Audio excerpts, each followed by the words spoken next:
मैं केजीएफ और कांतारा को लेकर चाहे जितनी अच्छी बातें कर लूं कन्नड़ा इंडस्ट्री के बारे में, लेकिन अगर कन्नड़ा शब्द को अगर मैं कन्नड़ कह दूं तो ये बहुत बड़ा बात हो जाएगा, बहुत बड़े मेरे लिए शर्म की बात हो जाएगी और मुझे कितना ट्रोल किया जाएगा। जो लोग मुझे पसंद करते वो लोग खुद मुझे ट्रोल करेंगे, मुझे तरह तरह की गालियां देने लगेंगे और देनी भी चाहिए भाई, क्योंकि जो चीज को आप सही तरीके से बोल नहीं सकते हैं उसे नहीं बोलना चाहिए।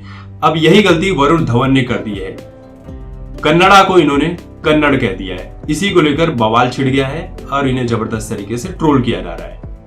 कहानी यह है कि गलाटा प्लस का एक राउंड टेबल इंटरव्यू चल रहा था जहां पर कई सारे फिल्म इंडस्ट्री से जुड़े हुए लोग थे, जिसमें करण जौहर, अनुराग कश्यप, दुलकर सलमान, कार्ति, हेमंत राव, श्रीनिधि शेट्टी और निपुण धर्माधिकारी के साथ वरुण धवन भी मौजूद थे। हालांकि इतने सारे बड़े बड़े फिल्म मेकर थे, वहां पर वरुण धवन का होना कोई मायने नहीं रखता है, वरुण धवन को वहां रखना ही नहीं चाहिए था, लोग यही बात बोल रहे हैं। लेकिन भेड़िया के प्रमोशन के लिए पहुंचे हुए थे तो इस हिसाब से वरुण धवन को वहां पर रख दिया गया था, वरना वरुण धवन वहां बैठने लायक नहीं थे।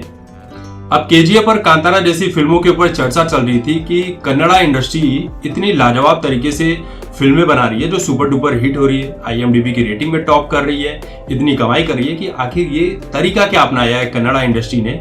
तो इस पर जो है हेमंत राव जो है वो कन्नड़ा इंडस्ट्री के ऊपर कुछ बात कह रहे थे। उन्होंने क्या कहा कि 8-9 साल पहले जब मैं काम ढूंढने आया था हिंदी फिल्म इंडस्ट्री में, तब लोग कर्नाटका इंडस्ट्री को कन्नड़ कहा करते थे। वापस आने के बाद मैं रक्षित शेट्टी, ऋषभ शेट्टी, राजवीर शेट्टी और प्रशांत नील ये लोगों से मिला और हमारी इंडस्ट्री को हम लोगों ने कन्नड़ा कहना शुरू कर दिया। हेमंत राव का यही कहना है कि इस इंडस्ट्री के लिए सबसे बड़ी समस्या ये है कि लोग कन्नड़ा को कन्नड़ कहते हैं, जो कि ठीक नहीं है। इस इंडस्ट्री ने सभी का ध्यान अपनी तरफ खींचा है और आगे भी खींचती रहेगी।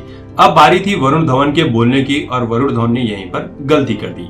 वरुण धवन ने कहा कि मुझे रीजनल सिनेमा टर्म का इस्तेमाल करने से बहुत दिक्कत है, मगर कन्नड़ सिनेमा, तमिल सिनेमा और तेलुगु सिनेमा आजकल खूब लाइमलाइट में है। जब मेरे पिता डेविड धवन फिल्म बनाते थे तब हिंदी सिनेमा की जितनी बड़ी हिट फिल्में थी सब तमिल या तेलुगु फिल्मों की रीमेक थी। वरुण यही कह रहे थे कि रीमेक कल्चर जो है ये नया नहीं है, बस आज लोगों का ज्ञान बढ़ गया है, लोग खोजबीन बहुत करने लगे हैं, इसलिए लोगों को पता चलने लगा है कि फिल्में कहां से बनाई जाती हैं, कहां से रीमेक की फिल्में बनकर हमारे सामने आ रही है।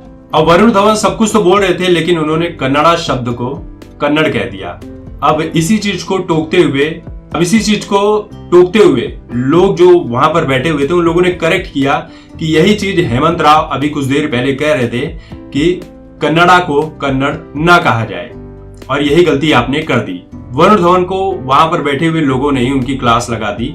वरुण धवन को गलती का कितना रियलाइज हुआ वो तो नहीं पता, लेकिन सोशल मीडिया पर इनकी ट्रोलिंग की जा रही है कि भाई ऐसे इंसान को वहां पर बुलाने की जरूरत क्या थी, जिसे ढंग की एक्टिंग नहीं आती है, जिसका इतने बड़े फिल्म मेकर लोगों के साथ बैठने का कोई मतलब ही नहीं था। तो यही वजह है कि आप भी अगर कन्नड़ा सिनेमा को कन्नड़ कहते हैं तो अपने आप को सुधार लीजिए, वरना बहुत ज्यादा ट्रोलिंग की जाएगी और ये गलत भी है जो चीज है।